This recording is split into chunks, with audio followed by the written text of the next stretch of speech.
La Vérade, émission du consistoire israélite de Marseille. Marc Mimoun. Bonjour à tous, vous êtes avec l'émission La Vérade, l'émission du consistoire israélite de Marseille, l'émission de votre consistoire. Je vous salue à tous, mais je vais être très honnête avec vous, j'étais très heureux de préparer cette émission puisque je reçois un invité que j'aime beaucoup, Daniel Benaïm, on va le présenter un petit peu mieux tout à l'heure. Mais malheureusement, on ne peut pas commencer cette émission sans parler de l'attentat d'hier, de la fusillade, chacun trouvera le mot qu'il veut. Je ne ferai pas de politique, vous le savez bien. Mais voilà, je veux dire, la communauté juive de Marseille est en deuil, nous avons perdu un jeune homme de 42 ans. Vous le connaissiez tous, c'est un monsieur qui était généreux, qui a eu d'abord une petite supérette, puis ensuite il a créé une boulangerie cachée à Marseille. C'était un grand donateur des pains de Shabbat. Tous les samedis, j'ai eu Benny Amar tout à l'heure au téléphone, qui était un de ses amis et de ses associés, qui me disait qu'il n'y a pas un Shabbat où il ne venait pas amener 200 chalotes pour les pains de Shabbat, toujours avec sa générosité. Donc aujourd'hui, on pense évidemment à sa femme Delphine, ses 4 enfants, ses parents. J'ai pas de mots pour parler de cette tristesse, cette douleur, puisque ce monsieur peut être un des nôtres, évidemment. Je vais, en tant que porte-parole du consistoire et membre du consistoire, je me permets, avant de présenter mon invité, de vous dire quelques mots qui ont été écrits par notre ami Michel Cohen-Tenji, président du consistoire israélite de Marseille, qui est depuis ce matin interpellé par toutes les télévisions, donc il passera, je crois, sur France 2, sur BFM, enfin... Tout ça, vous l'écouterez parce qu'il y a une cellule de crise qui s'est installée ce matin au consistoire. Et Michel, ce matin, était chez la famille de Ben Haddad. Il était chez sa famille avec le grand rabbin de Marseille, Rav Ouana, et le Rav Mamouche. Ils sont laissés de donner quelques mots de consolation. Après, c'est le temps qui fera les choses. Donc, un petit mot d'introduction. Je vous le lis tel que je viens de le recevoir. Un groupe de juifs français, et en particulier des membres de la communauté juive marseillaise, se sont rendus dans un lieu de culte historique à Djerba, à la synagogue de la Riba. Ce rendez-vous annuel, auquel les juifs originaires de Djerba sont attachés, s'est transformé en un drame, alors que la volonté de maintenir ce rendez-vous est motivée par la croyance et l'espérance du vivre ensemble. Le consistoire ne peut accepter qu'un moment de prière et de rassemblement mette en danger les membres de notre communauté. La communauté juive de Marseille, qui compte un grand nombre de juifs originaires de Djerba, est en état de choc. Nous pleurons sans consolation le décès de Benyamin Haddad, de son cousin Aviel, et nous sommes auprès de sa famille.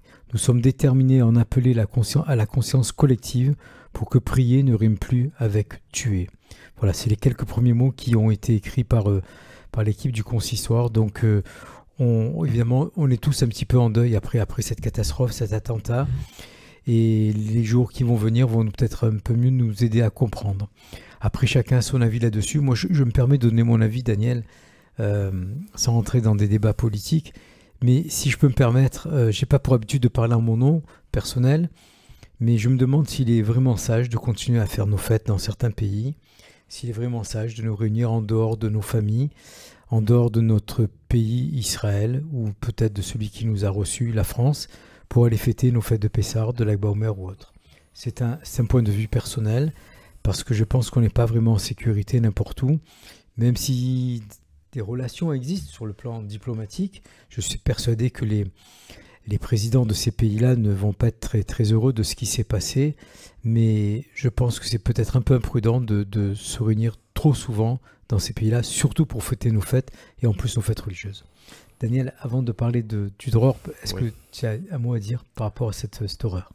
Déjà, je partage toutes mes condoléances à la famille et aux amis de ce monsieur, de ces 2 cousins tués par ce terroriste lâche. Je suis désolé de voir et revoir ces actes terribles, que ce soit en Israël, en dehors d'Israël, pour la simple raison d'être juif, ou de faire tout un mélange complètement fou et ignorant de Israël, judaïsme, sionisme, conflit, etc., qui continue à causer beaucoup de dégâts, des morts, de tristesse, des tragédies, et c'est désolant, et ça nous frustre plus que tout parce qu'on n'en voit pas la fin. C'est pas la première fois que j'entends l'argument de est-ce que vraiment, on se pose la question, est-ce qu'on devrait continuer à faire comme on aimerait faire les fêtes, comme on aimerait faire dans dans les villes un petit peu plus dangereuses ou on va dire sensibles, etc. C'est une vraie question, je pense. Est-ce qu'on baisse la tête, entre guillemets, ou est-ce qu'on prend la responsabilité d'assurer plus de sécurité, d'éduquer, puisque bon, je viens de ce monde-là, d'éduquer non seulement notre jeunesse, notre population, mais aussi ceux qui nous connaissent moins, ou ceux qui aiment, entre guillemets, nous haïr. Oui, c'est des lourdes questions. C'est une grande question. Comme je disais ce matin avec un patient, il me posait la question par rapport à ce qui est arrivé à Djerba. Je me suis permis de lui dire, j'ai d'excellentes relations avec mes voisins, mais je ne vais pas manger chez eux. Voilà, c'est un petit peu l'image que j'ai. Je veux dire, on doit garder des relations, il faut qu'elles existent pour les raisons diplomatiques, pour les raisons politiques, pour les raisons économiques, pour tout ça. Mais est-ce qu'on doit comme ça se jeter dans la gueule du loup? Je sais pas. En tant qu'Israélien, je suis très souvent, la première réaction que j'ai, c'est d'être humble. Parce que en tant qu'Israélien, j'ai pas de conscience de minorité en tant que juif. C'est la vérité. C'est vrai. C'est la vérité. C'est logique. Même si mon père m'en a parlé toute sa vie. Parce qu'il a fait l'Alia tout seul, algérien, puis français, puis israélien. Il m'en a parlé, hein, des histoires d'insultes, de bagarres, de petits mots mal placés, de sensations d'antisémitisme, etc. J'ai écouté, j'ai enregistré, mais je n'ai pas vraiment compris. Je le pense, hein, depuis 5-6 ans que je vis à Marseille, je commence à comprendre par le fait des choses, mais ça reste quelque chose devant lequel je reste humble et j'écoute. Surtout. C'est tout à ton image, Daniel. Voilà, on va quand même reprendre le fil de notre émission. Alors, on a parlé de Lag BaOmer. Je voulais justement dire que j'étais très heureux de voir que dans la plupart des communautés marseillaises, Lag BaOmer s'est extrêmement bien passé autour de musique, autour de vente de bougies, autour de fédérations. Et c'est de ça que je voulais vraiment parler aujourd'hui, mais je n'ai pas le cœur à en parler, puisque pour moi, Lag BaOmer c'est sali hier soir par cet acte violent et dont on a déjà parlé, dont vous allez entendre énormément parler. Juste un petit mot en tout cas pour vous donner des informations, puisque je les ai eues ce matin par l'intermédiaire de Michel Cohen-Tenouji et de l'équipe du Consistoire et de Fabienne Bendayan qui fait aussi un travail énorme au sein du CRIF.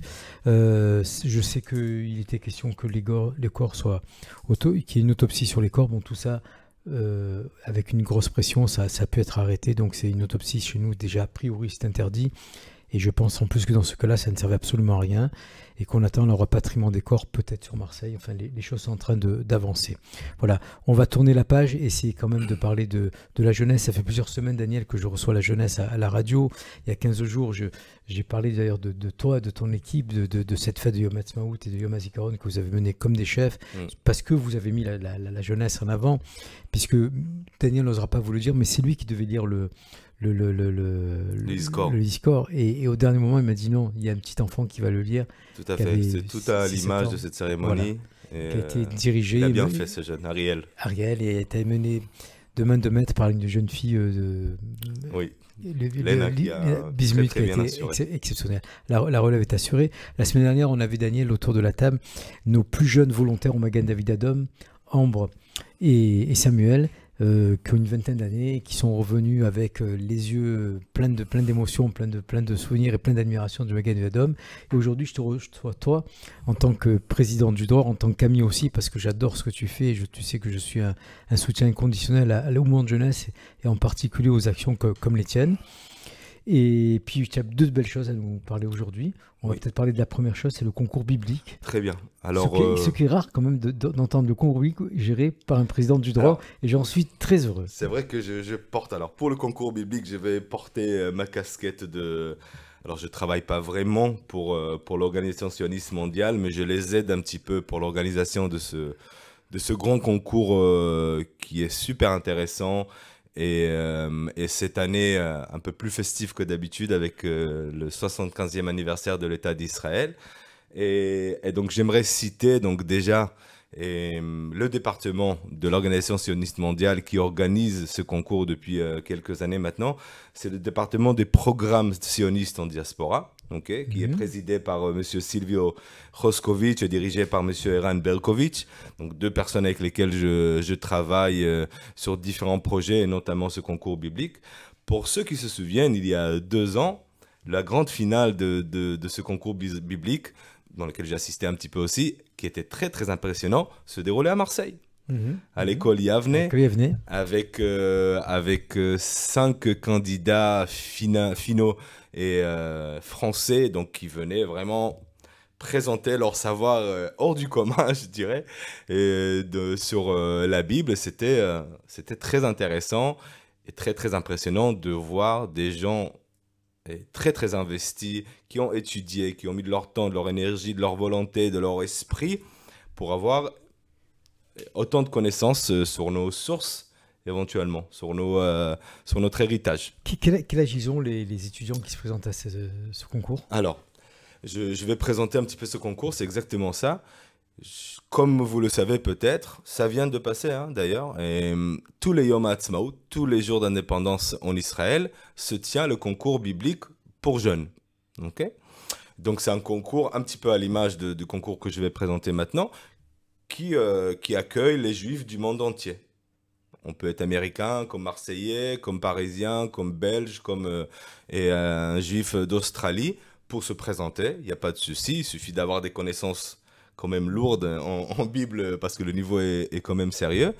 Et donc, Yom HaAtzmaut dernier, il y a quelques semaines de cela, c'est le concours qui se déroulait à Jérusalem, à la présence du Premier ministre Benjamin Netanyahu, du président Herzog. Et pour une fois, et personnellement j'étais très heureux de le voir, c'est une jeune fille qui a remporté le concours. Alors l'image qui m'est restée en tête, que j'ai vue sur les réseaux sociaux après, c'est son petit Bible de poche sur lequel elle révisait.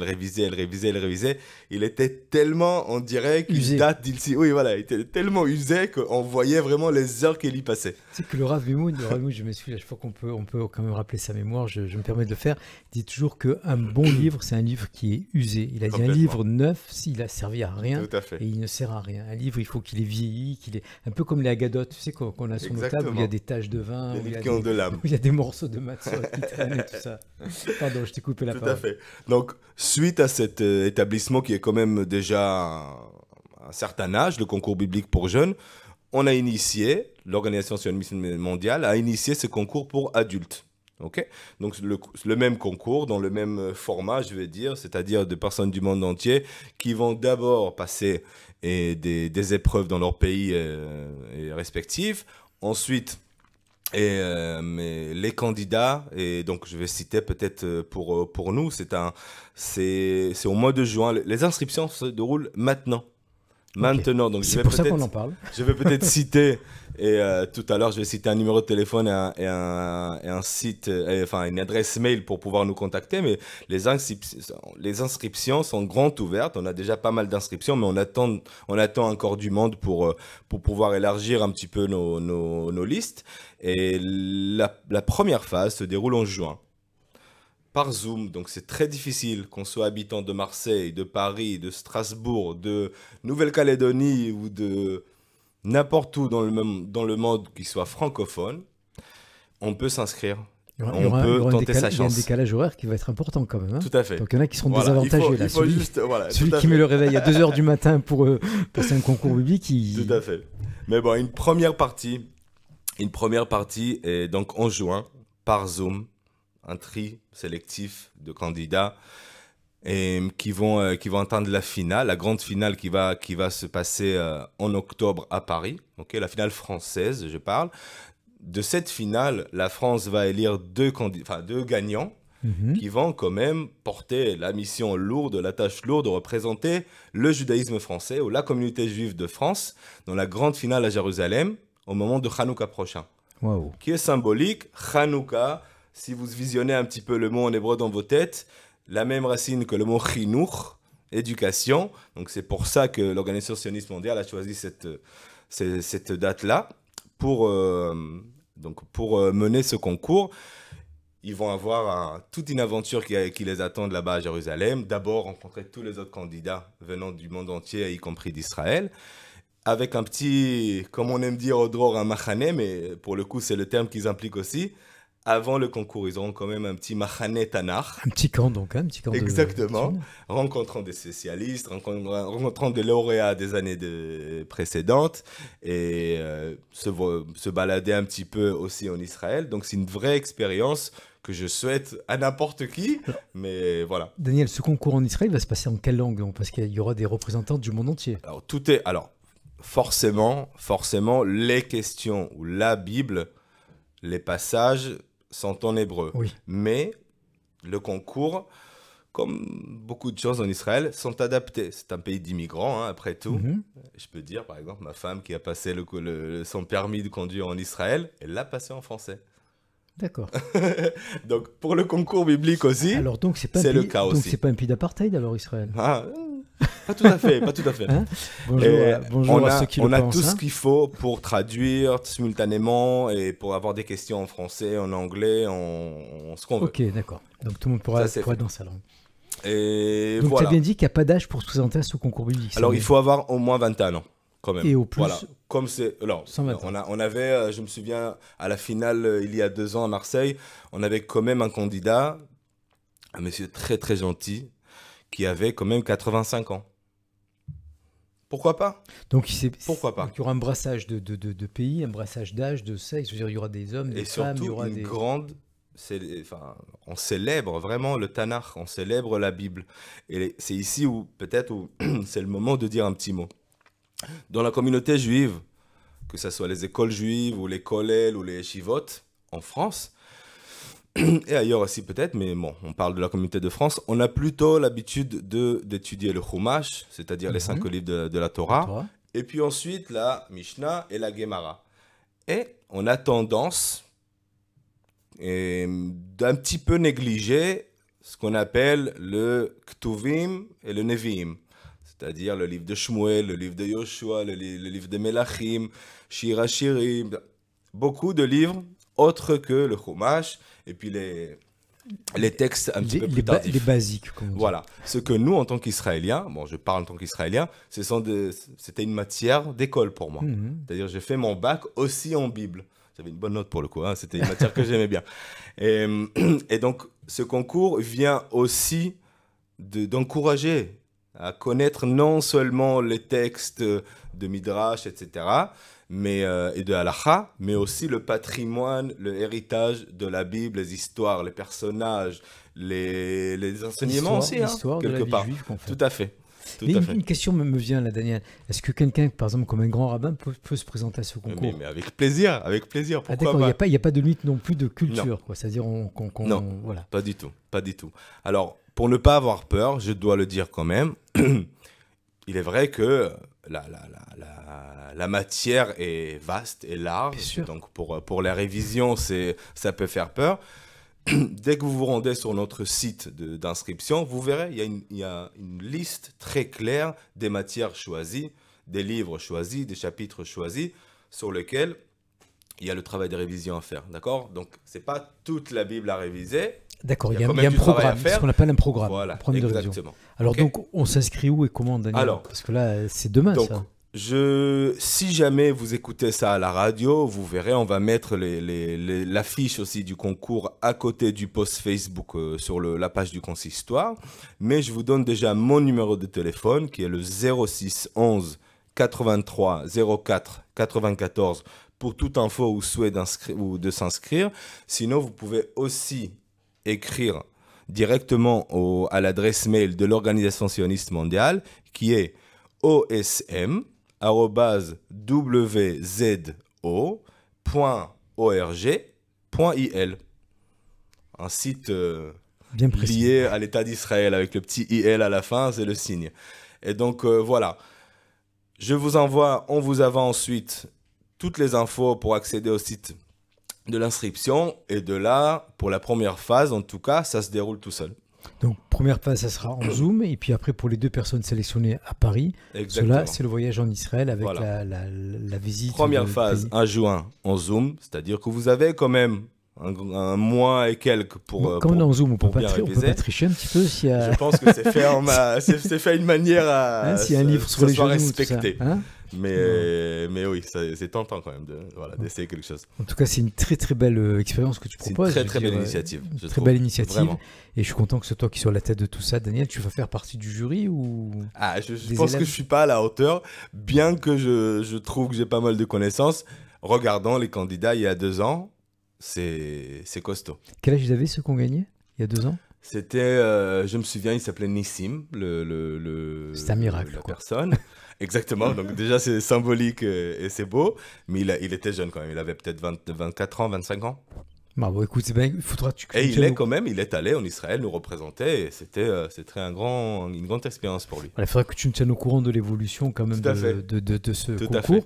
Et donc si on ajoute une petite couche locale, on aimerait bien avoir des Marseillais quand même qui nous représentent. Sûr, mais il y en aura, je suis sûr qu'il y en aura. Donc vous comprenez bien qu'il faut écouter l'émission, la réécouter sur le Facebook, sur le internet radiojm.fr en podcast, et puis comme ça vous pourrez réécouter d'abord les belles paroles de Daniel, et puis les numéros de téléphone, et puis le site sur lequel on peut s'inscrire.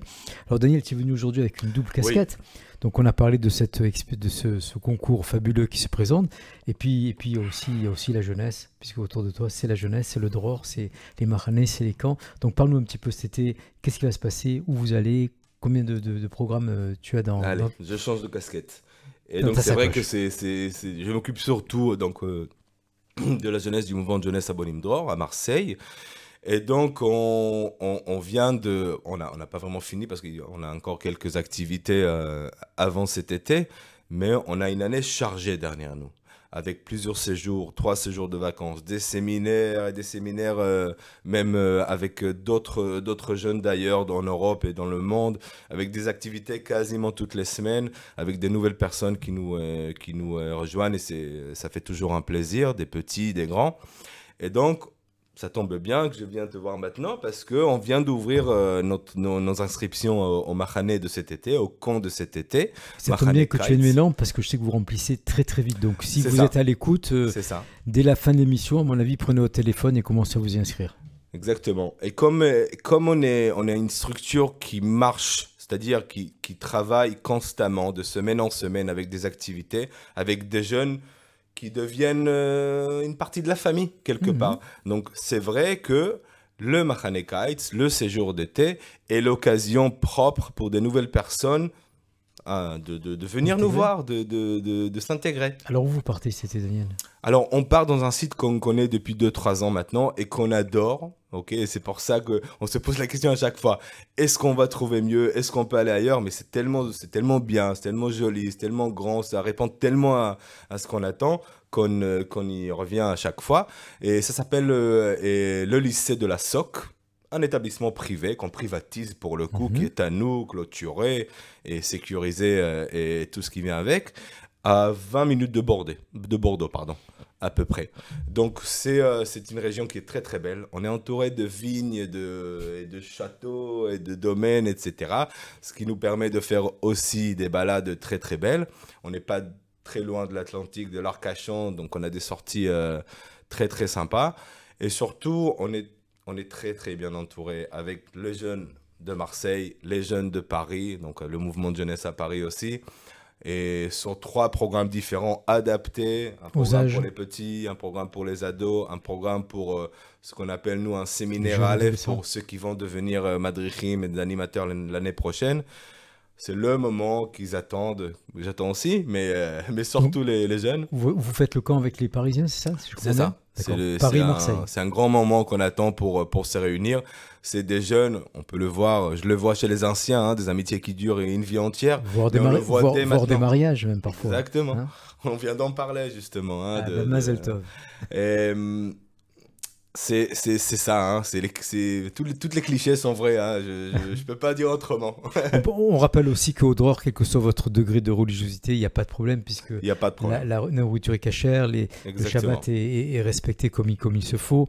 Et puis je veux dire, voilà, c'est ouvert à tous. Et puis c'est ouvert à tous, c'est vraiment l'esprit qu'on essaye de mettre en place, un judaïsme qui est ouvert à tous. Les enfants viennent de familles avec des habitudes différentes. Plus pratiquants, moins pratiquants, école juive, école non juive, un petit à l'image de notre communauté, je dirais. Mais l'esprit régnant et les valeurs qui règnent, c'est le judaïsme, c'est le sionisme, c'est l'attachement à Israël et bien sûr les valeurs universelles qui viennent avec, qu'on partage aussi. Quand on entend la voix de Daniel, l'accent et l'amour qu'il décrit en parlant du droit, vous comprenez bien que tous les enfants, ou quel que soit, donc il y a différents types d'âge, vous serez toujours aussi bien accueillis. Et croyez-moi, je le dis aux parents qui par hasard n'ont toujours pas mis leurs enfants dans les mouvements de jeunesse, la vraie éducation juive, les vrais cadres communautaires de demain doivent passer par les mouvements de jeunesse. Comme je dis toujours, l'école juive, c'est bien, je respecte, mes enfants y ont été tous les 3, donc je ne peux pas les critiquer, loin de là, bien au contraire, mais ce n'est pas suffisant.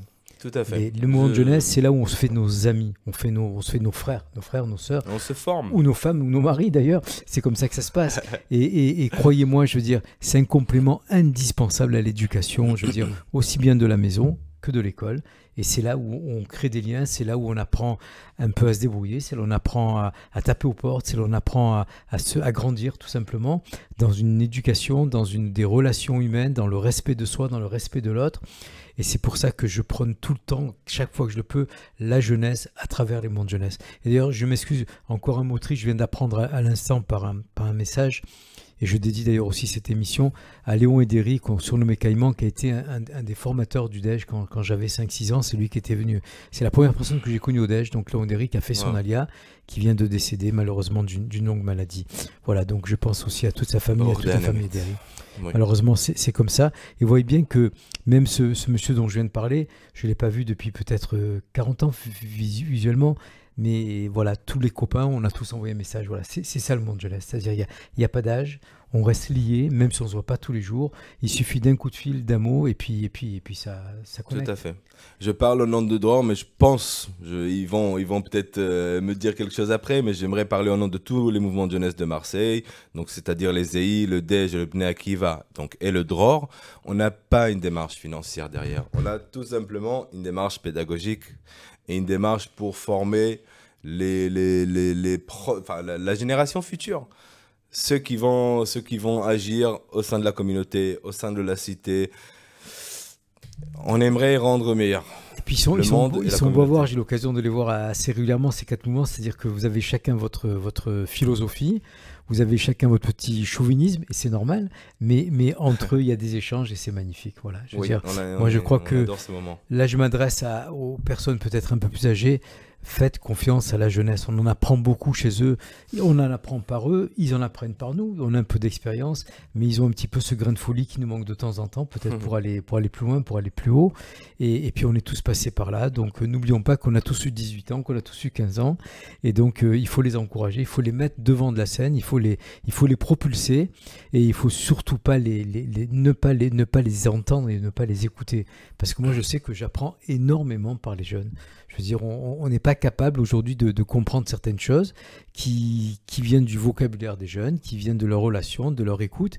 Et puis, entre notre expérience et leur éducation, eh ben, on avance main dans la main. Et puis, le plus haut possible, le loin possible, pour qu'on ait une belle communauté juive à Marseille et en France.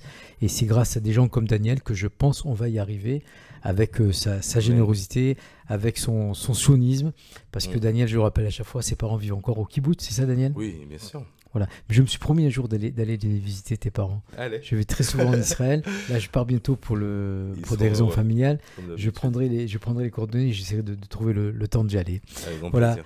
Écoutez, cette émission, donc, je vous rappelle, on va la dédier à toutes ces familles qui souffrent. Et puis, un dernier petit mot quand même de joie, puisque Éric Pinceau, qui était un animateur de la radio, un musicien énorme, que vous connaissez tous, un pianiste, ce dimanche 14 mai à 17h au Centre culturel Emmanuel Agostini à Cassis, il va vous inviter à un voyage, une invitation au voyage à travers des morceaux musicaux qu'il a revisités. Et pour ceux qui ne l'ont pas encore écouté, vraiment, je vous conseille de l'écouter, d'aller le voir donc dimanche 14 mai, ce dimanche à 17h à Cassis, monsieur Éric Pinceau, que tout le monde connaît, un ami de la communauté. Voilà, Daniel, l'émission prend fin. Je te remercie vraiment d'être venu. Merci beaucoup, Marc. Je te laisse le mot de la fin et sache qu'ici, c'est chez toi. Allez, je le sens. Voilà. Merci beaucoup. Merci à vous tous. Passez une bonne fin de semaine et soyez prudents. À très bientôt. Au revoir.